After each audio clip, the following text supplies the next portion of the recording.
said, it was George Bush. I think he was a governor of Texas at that time. And he spoke to the NAACP in Texas. And he said, we have to be mindful of and aware of the soft bigotry of low expectations. Yes. I have never forgotten Preach, that. George Bush. We think maybe it comes from a loving place, but those low expectations, you're not asking or demanding that they meet the standards. Yeah. You're promoting, instead of promoting excellence, you're promoting something else. Right. You're tying even equity. Equity is like unity. It's an abstract principle. It only matters in relation to what you're being equitable towards. White people are not the standard for excellence. So when you tell me about an achievement gap, I'm like, wait a second. They're at 60%, we're at 20%. 60 is not the standard, 100% should be the standard. That's right. I'm after excellence. Welcome. We're excited to bring you a new mini-series called Literacy Now Together, a special collaboration between FULCRUM and Parents for Reading Justice. Learning how to read shouldn't be a mystery. That's why Literacy Now is grateful for mission-aligned partners like our sponsor, Reading Horizons. For over 40 years, Reading Horizons has given educators an evidence-based method for teaching reading with clarity, confidence, and consistency, so every student can learn to read and spell proficiently. Their simplified, step-by-step instructional method provides a framework for students to easily recognize and read words of any length. Whether you're working with elementary students, older students, students with dyslexia, multilingual learners, or others, Reading Horizons makes teaching and learning to read simple. Thanks to Reading Horizons for supporting today's conversation. To learn more about their research, method, and student outcomes, visit readinghorizons.com. In this episode, we're tackling a big question few are asking. Are schools pouring millions into social-emotional programs while overlooking the root issue, literacy? Clinical psychologist Dr. Karin Hodges joins us to unpack the link between illiteracy, stress, and childhood resilience. The conversation was so powerful it started before we hit record. Tune in as we pick it up in progress. And it's not that we're turning our back on kids and saying, we don't see your problems. That's not what we're saying. No. But, and we make referrals when we have to. If we think a kid is being abused, if there's evidence of something, there's a referral to a professional. We have to disclose. The problem is we're adding to the stress by not getting their literacy needs met. So like no matter what's going on, we're making it worse by doing that. And when we add the social emotional learning for kids, we are wasting precious time potentially if we're not getting literacy needs met, right? We're just doing another thing instead of what we want to be doing. Yeah. But also we're doing things that make it about the individual kids, these characteristics about the kids. So the social emotional curriculum, as I see it, is like, let's teach you how to be empathic. Let's teach you how to be a good this and a good that. And I'm like, are you kidding me? Like we know how to shape class. Good teachers know how to create a strong classroom climate where they are nurturing and guiding kids and creating essentially a therapeutic experience, not therapy. But it reminds me of the conversation that you said, the way that you felt when you went to Seaford and Milford, Delaware. He was describing in an interview yesterday, it was like the whole place was electric, just the way it felt. The teachers were happy, the kids were happy. Yeah. But imagine that. The kids were learning to read. The teachers were fulfilled in their jobs because they came to teach children to read. And it's this virtuous cycle. And it doesn't mean that those I don't know their home environment. They may have a lot of struggles. But it's one thing to come from a broken home. It's another thing to come from a broken home and you're illiterate. Yes. I'm not going to fix my parents' relationship. That's right. You don't have the skill, the mandate, the responsibility, the relationship. Come on, stay in your lane. But what you can control, from 8 to 3:30 or whatever it is, like you're guiding me on this path towards being literate. And so now I have access to knowledge and information, resources, etc., because I have access to the coin of the realm, which is literacy. So it's important that we lift it up because many educators are caught. They're like, they're being taught that they cannot teach until they solve these things. And it's a burden, it's heavy. for teachers. Or it's an excuse. I went in to talk to a professor at a local university, and we went in and we were going to try to help them understand the science of reading. So we took the National Reading Panel, and I laid it down on his desk. We'd printed it. It was stapled. It was beautiful, good paper. Gave it to him, and he said, he didn't even look at it, and he said, until we fix poverty, we cannot teach all children to read. Because there's this idea that if they're too stressed, but then we're just adding the stress. And it's an excuse for not keeping up the science. Until we fix poverty. That is the overwhelming ethos in the field. But it's also assuming a fragility. It's assuming the kids don't have power. It's assuming that and this happened with my patient too. So this actually happened with the patient I was thinking about earlier. There was a little stuff going on, and it was like the school was so focused on trauma-informed, they just don't even think that kids benefit from stress-related growth. That I think that people have gotten too carried away with this idea that if someone is overstressed, like kind of what I was talking about when you get like swept out to sea, right? I think people are assuming that a certain amount of stress threshold, what is it? I don't know what they decide. Where's the threshold, right? That a certain amount of stress, and certainly these kids will be swept out to sea, and they will not be available for reading then in this case, as you were saying, right? But I think that human beings have a great capacity. Yes. So like if you have a coach that is warm and nurturing, but they aren't still pushing you what to do and pushing, then you don't experience that, I'm having things imposed upon me, right? And we want some of that. And I think our society's lost some of that. You're actually helping me do the thing I'm trying to do. Right, self-efficacy. Yeah. Not learned helplessness. Self-efficacy versus learned helplessness, what do you mean by the difference? Well, like I think for a child, being able to feel a sense of mastery, like where does stress come from? Not having a sense of mastery, new, unfamiliar situations, you're kind of out of depth, right?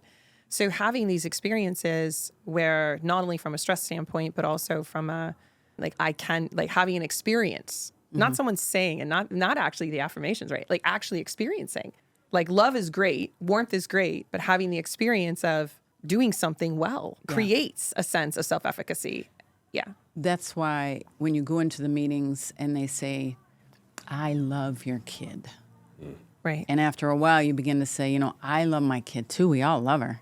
But we got to teach her to read. Yeah. She has to have the experience. And one of the things that's experience really of success important with dyslexic kids, if they're not having as much success in school, is to take them rock climbing, take them to acting classes, get them into things where they see themselves as successful, so their self-image is not destroyed. Because the only job they have, K through 3, is learning to read. When people talk about, I wish they had higher self-esteem, I wish they knew how smart they were, I wish they this, I wish they that. I'm like, get them their resources, get them what they need, give them experiences, of success. You posted that image. That talked about social neglect and then went toward the outcomes that can come from that. And then there was all these assets in the middle. But in that first category, systems failures, you have medical and education needs, sleep, exercise, sunlight, and other things.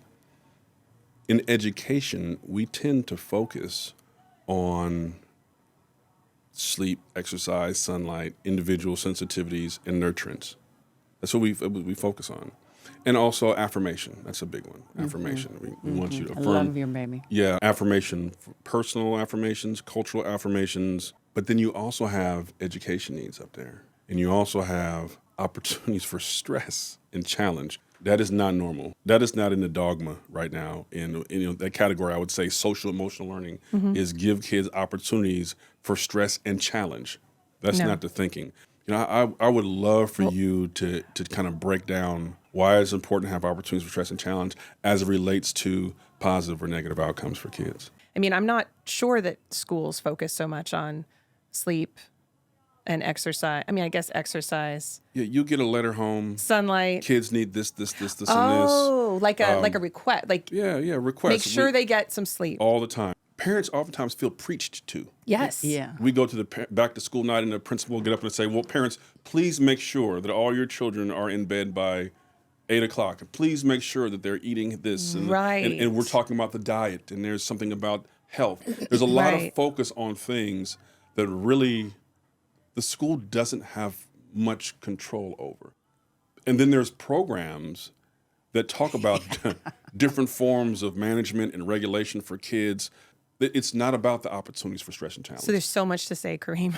Okay, so first of all, I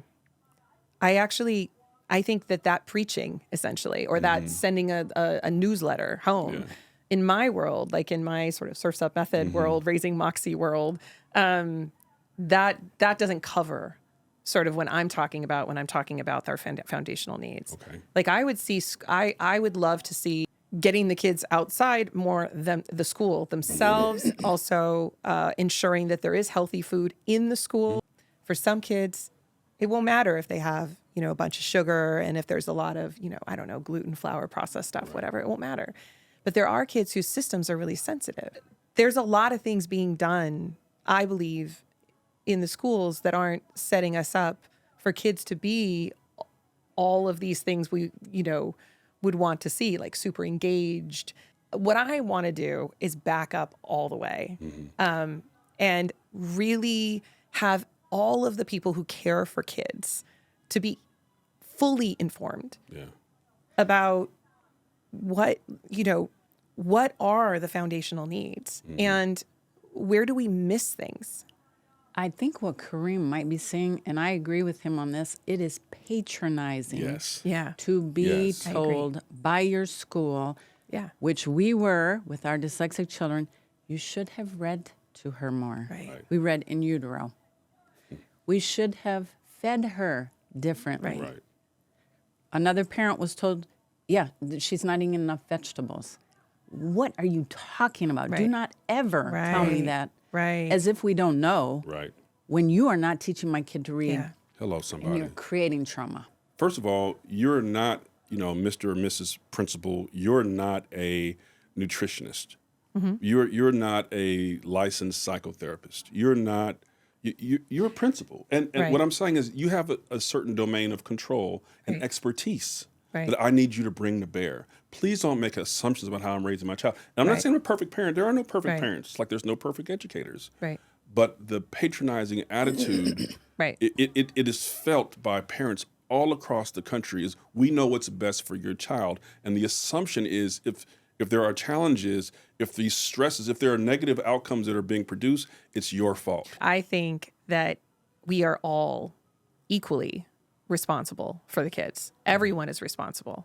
I'm getting a no from no. I think you mean I mean I think everyone's responsible. My kid sleeps. My kid didn't have had very healthy food. We read before she was born. No, what I'm saying, I take her all bright and shiny in, and then they crush. No. What I'm saying is the school is responsible too. Yes. And so you can't. So what I'm saying is, I'm not saying we're all equally responsible, so point to the parents. That's not what I'm saying.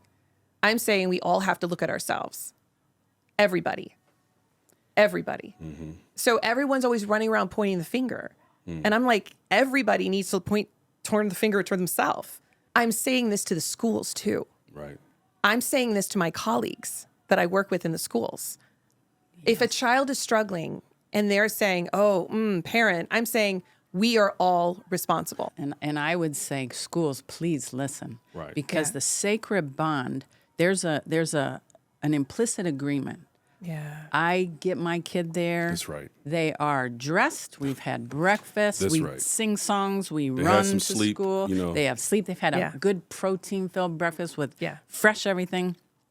And when I take them to you, you keep them safe, as Kareem says, but you teach them to read. There's a patient that I've been working with where the school kept focusing on their social emotional needs. And as I said, I was actually the psychologist, the treating psychologist addressing the social emotional needs.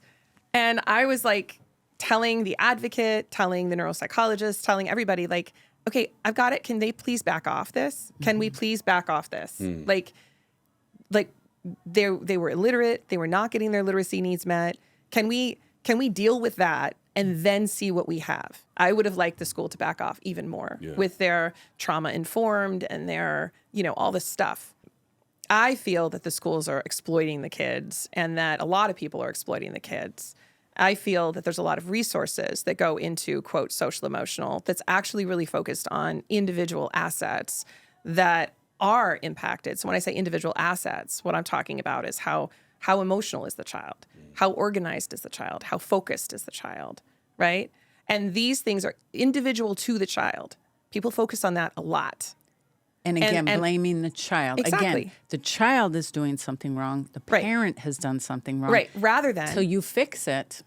Right. It's silly. It's silly.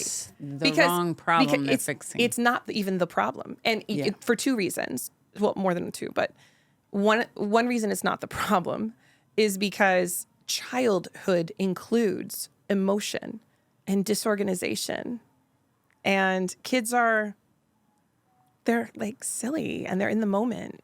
They're already mindful. You don't need to teach them to be mindful. There's like no need for that. Yeah, it says have a child's mind. That's what mindfulness is. Yeah. They have a child's mind. So silly. Like, what are they doing? So and they don't need to teach them to try to problem solve their ways out of their emotion, problem solve out of your emotion. Imagine you're not getting your literacy needs met. And then someone's trying to teach you to think your way through how you feel about that, right? It doesn't make any sense. I would argue, just from the perspective of Raising Moxie and Surf's Up Method, and I have said this many times, prioritize literacy. So I am not against that. That is number one. I agree. Prioritize literacy at the school level. Prioritize literacy in general. Get it done however you have to get it done in my world. Yeah. In my world, that might mean we just get them to a private tutor, get it done. Just get it done. Because to me, we're in a time-limited situation, and I do not want to see another child have their self-esteem, their academic esteem, right, impacted, their future strength as a learner and as a reader, obviously. I don't want all those things impacted. So I want to get ahead of that. I want to address that. And while addressing that, in my world, I have the privilege of helping go after all those other things that I listed. So you talked about a situation where you had a child who you were working with, and you felt like telling the school, hey, back off. I got this part of it. Yeah. I need you to do your part. Yeah. Parents oftentimes don't feel that agency because they're not, you're Dr. Hodges. You're a professional. You have clients. Parents don't feel that. They don't feel that agency. But that feeling of back off, they do feel. Back off. I'm the parent. Yes. You are not my husband. You are not my wife. You are not my daddy. Yeah. I understand how my family looks to you. Yeah. Might not be what you consider ideal. I understand that my class may be an issue. Right. I understand the language I speak, or the ethnicity I have, or who I vote for, or I walk my child to school. I don't drive, and you may have issues with my lifestyle. Whatever. I get all that, but guess what? That's still my child. Yeah. I'm the parent. Yes. I need you to back off and do your part. Yes. Your part, the things that you can control, which if you don't handle are going to contribute to all type of issues for the child that then while you go off to your next job, I then and the child and the rest of our family have to spend a lifetime trying to undo. With dyslexic children, there's this weird little other dynamic where they think that your kid is just low performing. Yes. And you actually are crazy because you just can't accept the fact that you don't have a genius on your hands. So the example of the individual that I was thinking of, the young patient who they were focusing so much on social emotional and there were literacy needs, they were not able to see her gifts. It's pretty cool when you have the opportunity to send patient after patient out for evidence-based literacy, Orton Gillingham, and the way that they brighten up and the way they become so much more articulate and the way they're able to express all that's on their mind. The one thing that you can do for parents is write a wicked report that calls specifically for structured literacy or Orton-Gillingham or speech to print, whatever we evolve into as we continuously improve, because parents use that as leverage when they go in and have to fight for their kid in IEPs. I am tired of, as you were saying, a lot of people making money off our kids. That's their day job. If you can write a really strong one, don't try to be friends with the district. The child is your patient. Write a strong report. So I put a whole team together. So I'm covering the social emotional needs. There's an element of advocacy that I think any caring psychologist engages in, whether or not they're like the advocate. So I will call a school and say, hey, I just wanted to give you a heads up. This child is about to be, I believe, diagnosed with language-based learning disability. A report's coming your way. A report is pending, but I've got some diagnoses here. It looks like they're dyslexic, actually. I'm just gonna let you know I'm not happy with the social emotional program. The formal recommendations will be made, but if you want to show some goodwill, you might think about, this is what I'd recommend, this, and this. Just letting you know, giving you a heads up, and give them opportunity to kind of do the right thing by the child, or at least let them know my take on what's happening. So if you have a child where there's a lot of externalizing behavior or acting out behavior, say, and turns out they're dyslexic, turns out they're incredibly intelligent, turns out there's a lot going on that's not happening from a literacy point of view, I would start there. And if they're getting hit with a bunch of social emotional programming, I'm likely gonna, especially since that programming typically deviates from what I would do anyway, I would likely try to get the school to pull that back and get focused on the literacy needs. On that graphic you have, underneath societal neglect, the last one on there is opportunities for stress and challenge. I was fortunate enough to lead a school that had a large population of Latino students.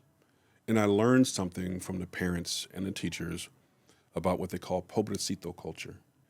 Let's say they don't have much money in the family. We feel sorry for them. Ay, pobrecito. You poor thing. In other words, you poor pitiful thing. Just come sit over here. Let me give you some food or whatever. But I'm not going to put too much stress on you or challenge you because ay, pobrecito. You just, what can you do? That reminds me of something that a former president once said. It was George Bush. I think he was a governor of Texas at that time. And he spoke to the NAACP in Texas. And he said, we have to be mindful of and aware of the soft bigotry of low expectations. Yes. I have never forgotten Preach, that. George Bush. We think that we're doing so, maybe it comes from a loving place, but those low expectations, you're not giving them opportunities for stress and challenge. You're not providing consistent access to rigor in instruction. You're not asking or demanding that they meet the standards. Yeah. You're promoting, instead of promoting excellence, you're promoting something else. Right. You're tying even equity. And I listen, I'm not saying anything's wrong with equity necessarily. Equity is fine. But equity is like unity. It's an abstract principle. It only matters in relation to what you're being equitable towards. White people are not the standard for excellence. So when you tell me about an achievement gap, I'm like, wait a second.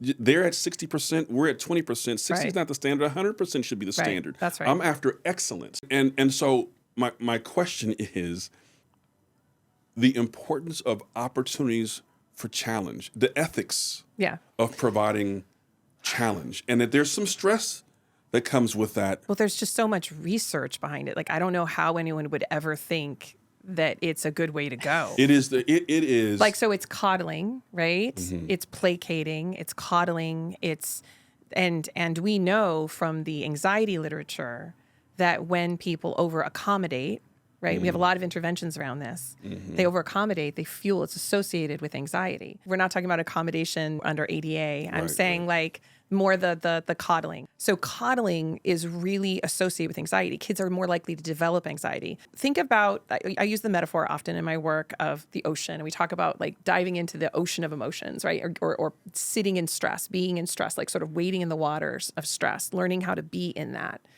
And that comes from the research, right? We have this intervention called exposure and response prevention. And it is our gold standard way to go after anxiety. You really want to be able to wade in that stress, to get into the stress. Imagine if you were trying to swim in the ocean and every time you went out, someone came in with a jet ski and rescued you. You wouldn't have self-efficacy. You wouldn't actually develop into an ocean swimmer. You'd be rescued every time you went out there, right? The way that we grow is a gradual leaning in with the expectation, yes, that eventually we're going to make it out to the buoy. Right? I was a junior lifeguard when I was younger, right? Like you eventually got to get out to the buoy. Yeah. Right? So you train, and you train slowly, gradually. Here's the other thing. A lot of times people talk about high expectations versus not high expectations. Push them, don't push them. If you look at the way we handle this in the clinical world around anxiety, it's a graduated exposure. Right. With scaffolding. With a goal. Right. With a place to, with a place to be, So it's scaffolded, yes, but scaffolded suggests a certain sort of support. Mm-hmm. I'm actually saying you just got to do the thing, but you got to do it bit by bit, more and more and more and more. Right. So many dyslexic kids are depressed and have tons of anxiety, but they have been they've been exposed to stress every single day. Right. Let's talk about them to that. School. It's stress. Let's talk about that. So how do you? That's sometimes. Well, I can tell you why. To say, please just go to school. I'll get you, a Wendy's Frosty after. I often tell people I think there's two routes to mental illness and pathology. One route is not enough stress-related growth, and the other route is chronic severe stress on kids. And so, I think that sort of death by 1,000 cuts, as has been said by a lot of people pertaining to dyslexia, I think is very accurate. Not getting literacy needs met creates a great deal of stress, which I myself understand, which I've experienced as a dyslexic person. And being blamed for it. Extra. Yes. So, but you said something else, which was that they get diagnosed with anxiety and depressive disorders. Think of it from a learned helplessness standpoint. Think of it as tossing them out into the ocean with giant riptides, right? That's what we're talking about. So now you're not going to become a strong swimmer because you're getting tossed into the ocean of emotions, right? You're getting tossed in, and you're just getting swept up because the stress is so intense. And you're being set up again and again. You're not getting in there with the scaffolding, the tools, the support. And you're not going at the right pace in terms of their exposure to stress and emotions. So they're getting sort of flooded with stress and emotions. And so think of that as I'm trying to go out and do this difficult thing, and I'm feeling incredible stress and emotions, and that's why it's a wipeout, right? So that's one thing that can happen. The other thing that I think is really important that I've talked about before is just the chronic invalidation. She's just got stuff going on. She's having some trouble or whatever if I was not doing as well. And then when I was doing better as a student, working really hard, right? I have slow processing, so working super hard. It was like, oh, you must be perfectionistic. That chronic invalidation of what you've put in is associated with self-injury, actually. I see a lot of patients who become very depressive, and chronic invalidation is associated with self-injury. Invalidation is very damaging. So when someone's, you're just emotional, and we deal with that too as dyslexics, right? Mm-hmm. So having this sort of so just constant chronic invalidation, not being seen for the efforts we're putting forth, just all of it. So clearly being able to read is one of the things that will determine the level of stress you experience on a consistent daily basis, right? We try to work around that instead of dealing with the issue itself. But at some point, you would think that well-meaning adults who have this as a responsibility, the institution has this as a responsibility, would prioritize skill building over the symptoms of the lack of skill. Social emotional learning I understand it. It's $1 billion industry. But oftentimes the things that are being done are misapplied. Yes. and it's questionable, what's the efficacy behind some of these programs and studies in the first place. I haven't seen much of it Correct. at all. I agree. And so, but it's just assumed that this is what children need. This is the main thing. So you're not just going to get dyslexic kids to read on accident. No. It's got to be intentional. That means your materials have to have them in the center. They have to have the teachers have to have the planning time, the professional development, and the expertise to go get those kids consistently every day. Yes. That means the structures of your teacher's contract and your policies and your curriculum and your schedule all have to line up to go get those kids. Yes. When those things aren't in place, when those things are not present consistently, we're part of the problem. Yes. We are the stressor. Yes. And it is a load that many children cannot bear. Correct. And unless they have the money to dig out of it, I'm going to pull you out of here. I'm going to get you some tutor. I'm going to put you in private school. That's right. You don't have access to the after-school activities that you love so much because you have to take another section of the class you can't stand. Right. At the very least, at the low end. Yeah. At the high end, you are a pariah, a misfit, an outcast, and there isn't a social, emotional program in the world Correct. that's going to fix that. That is correct. I mean, I don't know what to add because that's all correct. No one, but we don't see that. We see ourselves as the helpers, as the good guys. We love it. We're going to give you the social emotional program. And then when we send you to special ed classes, instead of learning goals, there are behavioral goals.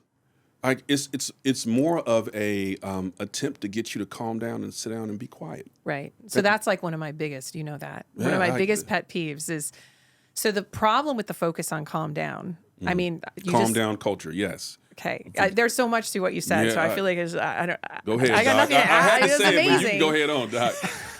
So calm down is the opposite. It is what I remember when I said you wouldn't want to run out in a jet ski and pull you out of the ocean. You would not become a strong swimmer that way. Right? It would send you the message that you can't swim.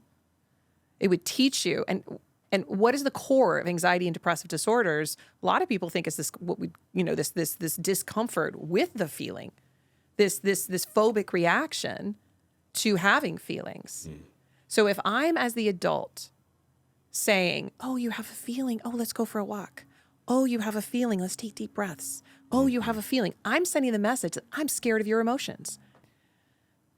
And that's telling you there's something wrong with emotions, actually. So I often in my clinical work have to unpack that with kids because a lot of them come to me and they have this kind of mindset that's been taught to them, which is we need to calm down. Yeah. Now, it's also invalidating, and I know you're getting at that too, right? When someone's upset about something very real, like these foundational needs, like literacy needs, they don't, like they're struggling, they don't understand what's going on maybe, right? But like, why can't I memorize that alphabet from the very beginning? If someone turns around and says, "Oh, you're upset, calm down," it's invalidating, which is associated with depression. And it's also sending the message passively that escape is the answer. Escape from emotions. And that creates mental illness. So I believe we are creating mental illness in kids by teaching them escape from emotions habitually. 2/3 of kids cannot read in this country right now. Right. And they are all stressed because they cannot read. They know they are not reading up to their potential. Right. Think of the mental health. Okay. They don't get their literacy needs met. Right. That increases stress. That results in this sorts of behavior. Then they get in trouble. Right. So then we're adding stress by telling them to calm down. Right. So I'm saying it's both. I don't feel self-efficacy. I'm stressed because I'm trying to do this thing that I clearly can't do. I feel stupid. And I'm being blamed for it. Right. Now, I'm having feelings about it. So I'm stressed. I'm exhibiting then emotions because kids who are stressed might be a little more emotional. Yeah. Right? Because of real things, including literacy. Right. And now I'm being told, calm down. Yeah. So now I'm being either or. Some kids, they want that. Some kids want someone to come in and swoop them out because they learn it. They internalize this idea. They've taken it in. oh yeah, I'm not supposed to feel these feelings, so let me get out of this. So they're looking for that, and that's when you're really in trouble. So what happens is the child is overwhelmed, and the adult comes in, right? And then let me help you. Let me help you calm down. Let me help you not feel this. Now we have a system responsible for the exacerbation of anxiety disorders. That's what we have there. And it's just like this circle, this endless cycle where we were testifying at a state school board meeting, and one of the school board members was saying, these kids have too much trauma coming into school to learn to read. And one of our parent group members, Joy Palmer, badass extraordinaire, she was like, my kid was fine. She came in and you gave her trauma. Well, let's wash their hands of that. Let's take that for a second, because I like to think about trauma. So let's think about that. So let's say the child does have trauma, right? So how are we going to go after that? If it's past trauma, we're going to use exposure. Actually, we are going to have them talk in like a counseling situation. Again, past trauma. We might have them talk about illicit feelings, sensations, experiences associated with the trauma. That's gold standard as a way to treat trauma. That's what we do, and we have to pace it. If we don't pace it, it's not good treatment. Okay? Now, you could have a child who's traumatized ongoing. So in that situation, you want to be a warm demander. Sometimes being that adult, that human support, that connection is great, but you cannot lower expectations or say, let's calm down. Like that, what are you going to do? That doesn't make sense. Like that still doesn't make sense. There's no context other than, I understand in some interventions, an adult might be instructed to engage these sorts of calm down maneuvers, like, squeeze frozen fruit or things like that. Wow. But they're doing it to get through a moment. And this is an adult. It's a very different situation. And so all I'm saying is, like, I have to acknowledge that ingredient is in a very particular kind of intervention with, like, maybe adolescents and adults with like self-injury and things like that. It's like, instead of harming yourself, sorry, getting really clinical now, but like, instead of doing that, go and do this other thing by yourself a minute, right? People have moments where maybe they have a history of engaging really impulsive behavior, but this is like such a clinical circumstance. Like this kind of stuff, even though it's an ingredient, I have to acknowledge that, like as a psychologist, I have to acknowledge there's somewhere where someone does this, right? I can't see any planet where it makes sense to universally roll out an intervention built for something very clinical. Do you know what I mean? Like universally. It just doesn't make sense to me.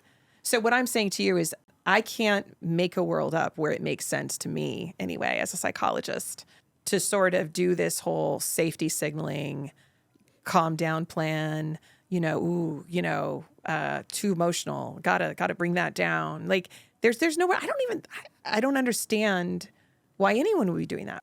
When I was teaching my class at MIT, I talked to them about the social emotional curricula and my concerns with it and how I don't even like it at all the way it is. I'd rather that the educators be supported to engage as strong, warm demanders, right? With lots of really good communication skills that they can just weave into their classroom. That's what I would like to see. And literacy knowledge, how to teach reading. Yes. So like all that. And what I'm saying is, from a social emotional point of view, I don't think you need to have any curricula for kids. That's what I am saying. I'm honestly like saddened by professions that have capitalized with pseudoscientific methods for kids. Pseudoscientific methods. Yeah, they lack external validity. These social emotional programs, they know, even if they can get some results in the labs, like they're not generalizing to the classroom, and the teachers don't want to do them, and you know that. I don't know about all the teachers. I don't know about all the teachers, but like the time element of it and the expertise, they're like, what am I doing here? What exactly. is this? So psychologists are a huge gatekeeper at a school because they are the ones that do all the testing. Well, they're the ones. why are they not getting good education on the science of reading, on structured literacy, on dyslexia? Why isn't that something that we are teaching them so that they go in there and they know, and they're not trying to Band-Aid with these crazy programs? Well, so first of all, there are very few, I haven't come across many psychologists in schools. They're school psychologists. They're master's level, and they have a limited license often, or these are not doctoral level licensed psychologists. They're the usually gatekeepers. Yeah, I understand. But what I'm saying to you is, the education is much less than someone like myself. Correct. It's a completely different situation. They're not, in my view, it's a whole different thing. It's almost like if you were to call, you're going to a hospital and you were like, this is the nurse, this is the physician, and you were just like, say they're equivalent. It's so confusing because we use the word psychology all the time. Everyone's running around using the word psychology, but they're like completely different situations. This is a good point for parents to understand. Yeah. And for educators. Okay, so what's the difference between a school psychologist and a psychologist in terms of training? A doctoral level licensed psychologist, we can diagnose, we assess, we do lots of training. My gosh, we do. I myself went to UCLA undergrad, right? So I did 4 years of that. And then I went into what they call a 5-year program, but it's really not. It ends up being much longer than that for a lot of people, and especially for someone with dyslexia. But that includes internships, postdocs, it includes a dissertation, it includes qualifying exams, it includes massive amounts of coursework. Like 13. Yeah, and there's like a licensing exam that's this huge licensing exam that's where, mine was 8 hours because with accommodations. What's a school psych? So a school psychologist, I think it's a state-by-state situation too, but I'll just say like it's a master's degree typically. You could have a doctoral level school psychologist too. Right. I should acknowledge that. What I find though is oftentimes the schools hire social workers, guidance counselors, and school psychologists. A lot more of like technical, like a technician, right? So like, but if they as opposed to a the technical doctor level aspects license of structured literacy, if they're getting that in their and let me back up and say this to you too. I was saying that doctor level licensed psychologists are not in the schools.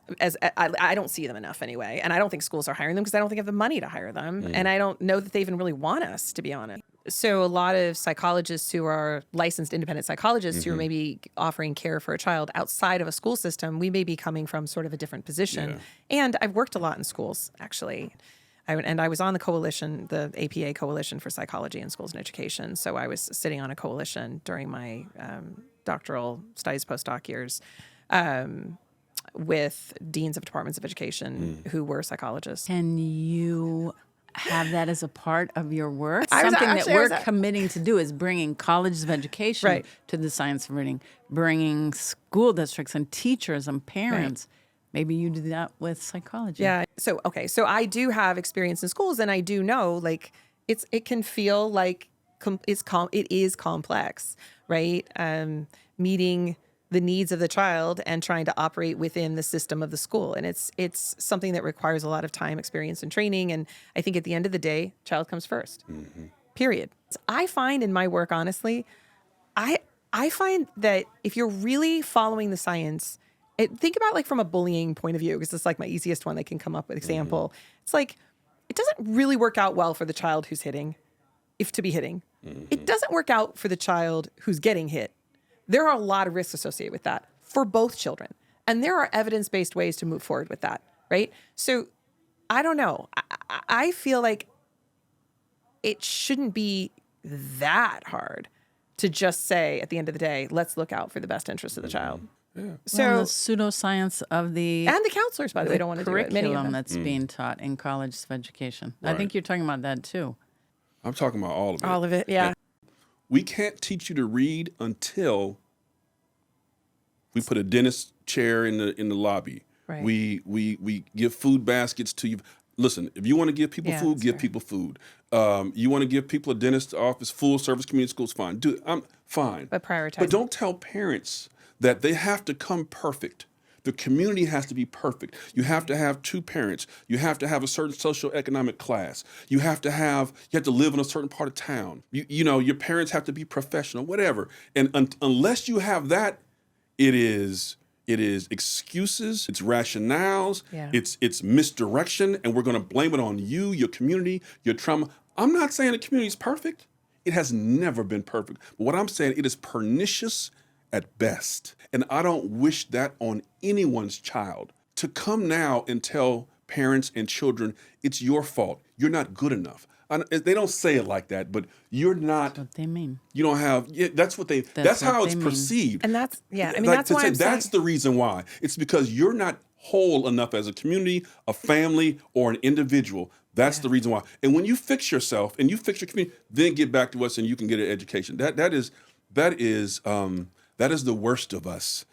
We oftentimes have an outside feeling about the impact we're making in kids' lives. You don't know what kids are going through. You're not really going to get in that. You're not going to go intervene between the uncle and the mom and the dad and the sisters doing this and that. And that's come on, stop playing. You are not that. Mm-hmm. What we need you to be as a teacher is a dang good teacher.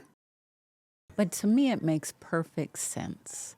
Because if they're, and Kareem and I have talked about this every day in every interview, if the colleges of education, who should be keeping up with the science, that's the one job they should do. That is their business. That's right. If they're not doing that, and then every year they're turning out these science deniers that have kids guess, surround them with books, and through osmosis, they'll somehow figure out how to learn to read. Yeah. The teachers get in there after they paid all this good money. They're hoping, they're trying everything they can, and they come up short on 2/3 of the kids. So what is wrong? They don't have any idea. Some, it's unbelievable, but at this point, some people still have no idea about the science of reading. So I'm doing everything my professor told me. Right. Yeah. So it's the kid. Yeah, and I'm a good person. Right. I want to so much because I love your kid. Right. Yeah, and I see it. I see that in my, again, personally, in my clinical work, I see that again and again. And I'm seeing it with parents that are very resourced and they're struggling. Mm-hmm. And I'm having to, some want to just sort of stay where they are. Some want to pull a team together and lean in. Some want to jump ship and find a private school or tutors or whatever. And but like I see this repeatedly. I know I felt pretty gaslit and mistreated when I went in as a parent. Didn't matter that I had a doctorate. We had 3 psychologists lined up. 3 psychologists lined up, and we still had to fight for I think 2 hours for just a 504. I meet a lot of people in the world, and there's folks in Moms for Liberty, Tiffany Justice. I've talked with her, and maybe we'll have her on one day. Maybe. We'll see. We should have that conversation. I'm telling you, they are known as this radical group, and they're book banning. There's the bumper sticker. My team had some feelings, so we had to dig into some things. Mm-hmm. I always ask the question of people, because people have strong feelings one way or the other about that group. So you're for parent empowerment within the box. Mm-hmm. We want parents to be engaged and active, but your politics have to be right. Mm-hmm. You have to vote a certain way. You have to come with us in a refined certain way. But stay in your lane is basically the message that parents get. Stay in your lane. Yes, that's correct. White, black, other. Stay in your lane. And so parents are also wrestling with, you have to advocate for your child, or you should advocate for your child, but the institution and the individuals in the institution have a certain level of tolerance for authentic engagement. Yeah. And it is a limiting factor in how far kids can go, because whether it's Tiffany and Moms for Liberty or National Parents Union, or there are lots or some of the more radical groups out there, whatever, or NAACP or whatever. What is the threshold that you have to pass to be accepted in your advocacy? Every parent has a legal federal right to be a member of their child's IEP team. Mm-hmm. And that is a basic right that some districts forget, because they make it as uncomfortable for you as possible. And they march in with 10 people, and you might be able to scrape up 1 or 2 They treat your psychiatrist or psychologist or whoever you bring in after you've gotten an outside evaluation that says that your kid is dyslexic. They try to demean them or blow them off. But in schools, they have to have some values around parents. Like we value engagement. We value diversity. Do you really? Do you really value diversity? We value what are the things that you value in yourselves? And you can't have all these different standards. If you're saying you want parental involvement and engagement, if you want them to show up authentically as themselves, it can't be just some parents over here and not those over there. Right. Like, sure, you can put up guardrails, but name that. Name what are the guardrails? Because literacy for all. Yes. If you're serious about all, then you're gonna have to back off on some of these structures and restrictions and protocols and your fear. Your fear of people who are different than you. Because I'll tell you, we actually need all those voices.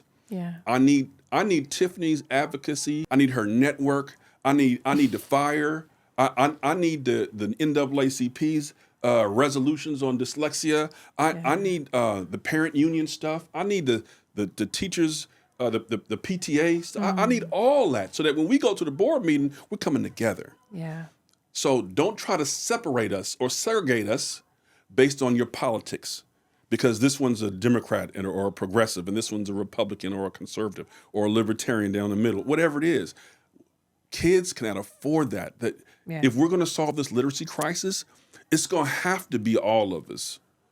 When that's, I think, one of the reasons why we're co-hosting this. Yeah. To show that a dyslexia mom from Ohio and a Oakland man teacher from California. A dyslexia dad. And a dyslexia dad, a dyslexia mom. Okay, we have that in common. But working together. That's right. Because parents also self-select. You're talking to the educators. You should have all parents be interested or want them to communicate. But parents do that picking and choosing too. Yeah. I don't want them in my group because they like this. Right. Or I don't want that. So I would encourage, hopefully we would encourage parents. You cannot have too many friends in this fight. The more people you have, everybody has a different skill. Everybody has a different gift, more access. Bring them all in together. We have to have a call for community. And we have to be willing to expand our community outside our comfort zone. Dr. King's last book that he wrote before he was killed was Chaos or Community. He was saying we're either together or we're not. Within the group and outside the group. Now, there was some tough stuff that he was advocating for. When he started talking about anti-militarism and poverty and things, the end came quickly. But one of the things he talked about was community and understanding the definition of community. And, everybody wants community till they have to build one. Right. Everybody wants coalition if somebody shows up you don't like. Right. Everybody wants consensus until somebody puts in some variables that you don't necessarily agree with. So these folks in different groups, I mentioned Moms for Liberty, but I could mention 10 other groups.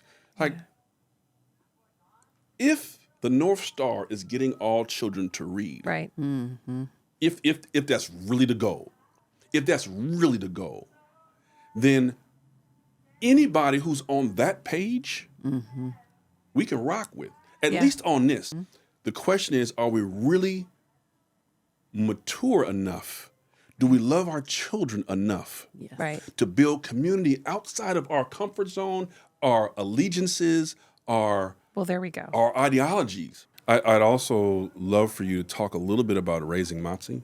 Yeah. And also, I know you're also developing a curriculum.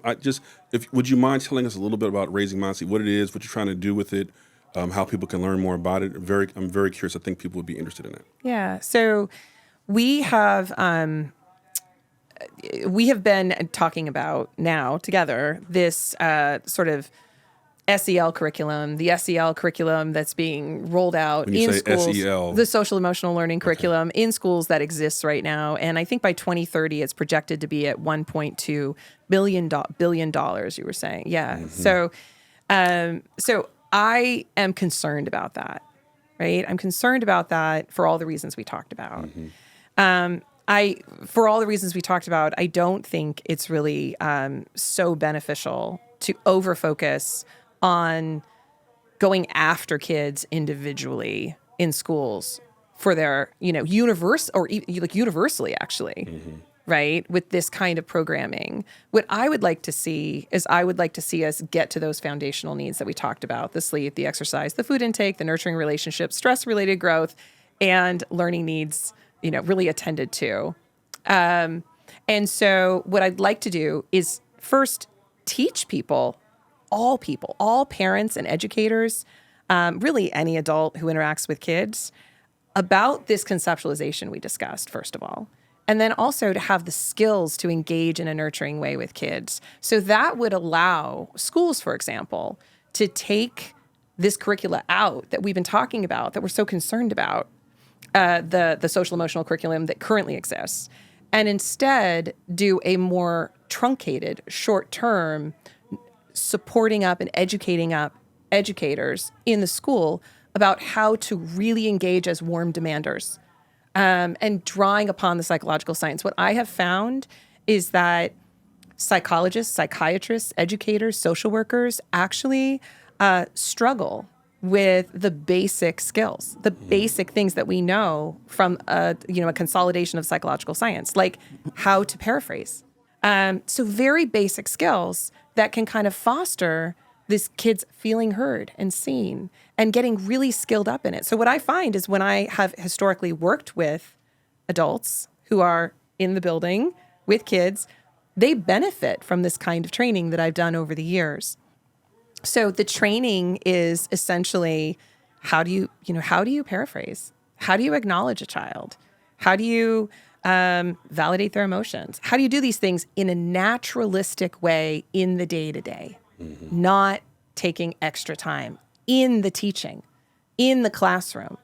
And then sometimes I'll go into schools through Raising Moxie, and I will observe a teacher and then help them further refine their use of the skills that we teach. So they have a conceptualization, and then there's these specific discrete skills. And it includes things like also just directing kids, telling them what to do, but doing it in a warm, caring way that is in keeping with evidence-based practices.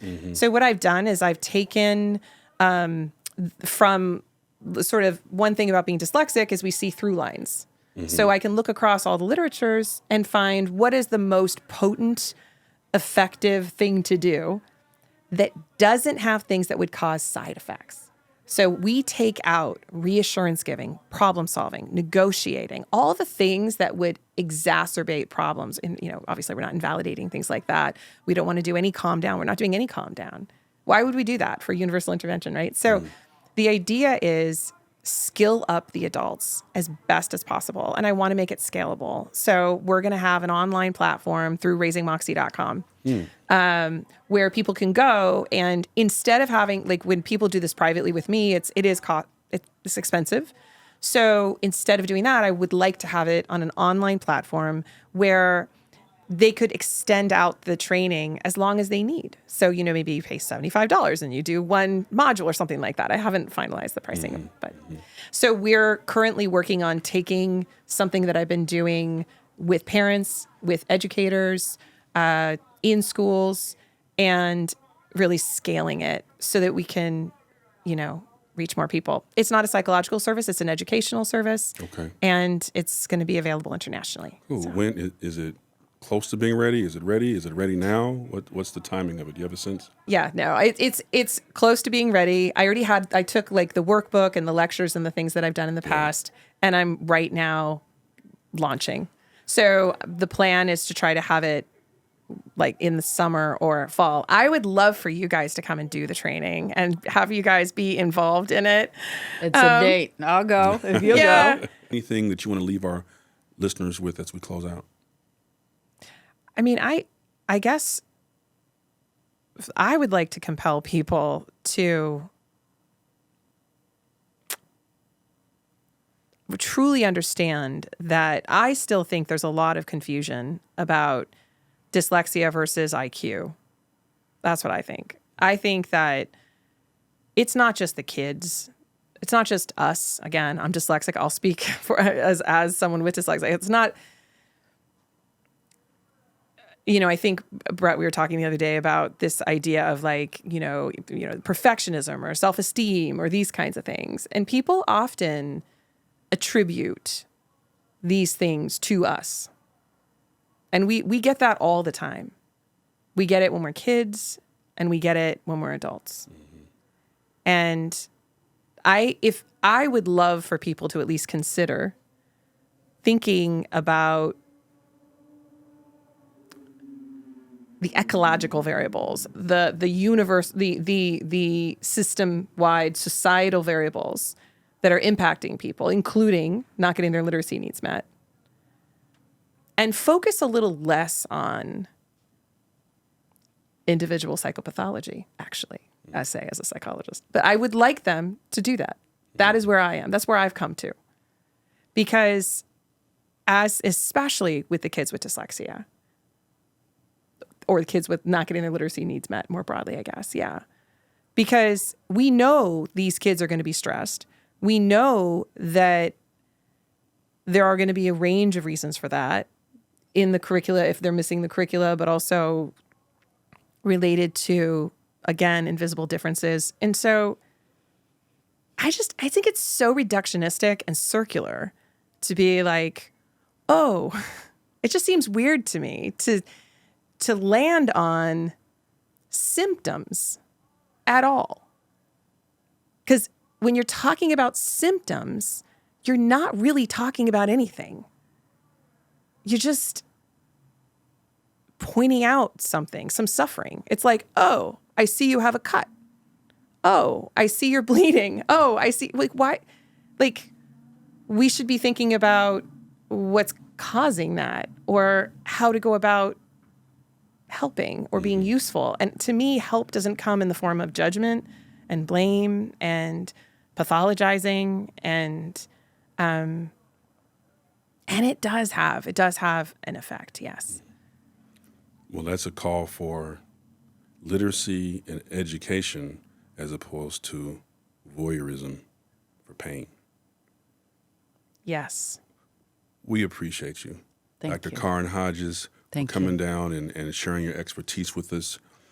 We couldn't be happier to share this with our audience so that they can start thinking through some of these things and not just accepting the defaults that come from the sector and society writ large about our kids and our educators and what they're capable of and what they need. We think the model that you've given also about societal neglect and individual assets in childhood leading to population-wide negative outcomes like that, that's something for people to think about too and really process about the educational needs that need to be met and opportunities for stress and challenge. So thank you for sharing that as well. We're going to put any resources that you have in the show notes so people can click on them and not just Raising Moxie, but anything else you'd like to share, the coursework that you're developing. And we thank you for your time and for sharing your expertise. It's such a pleasure to be here with you both. Thank you. And really like a great honor to be here. I love being here and talking with you. Thank you. It's our pleasure. Literacy Now is a podcast designed specifically for parents in our effort to ensure every child learns to read. Parents deserve a seat at the table, and we bring their voices to the fore. We invite you to join the Parents for Reading Justice community on all of our socials, and make sure to visit our website to watch our documentary and to take our masterclass. All of our content is free of charge because every child deserves to learn to read. This episode was brought to you by parentsforreadingjustice.org, produced by Brett Tingley and Keita Mascaro.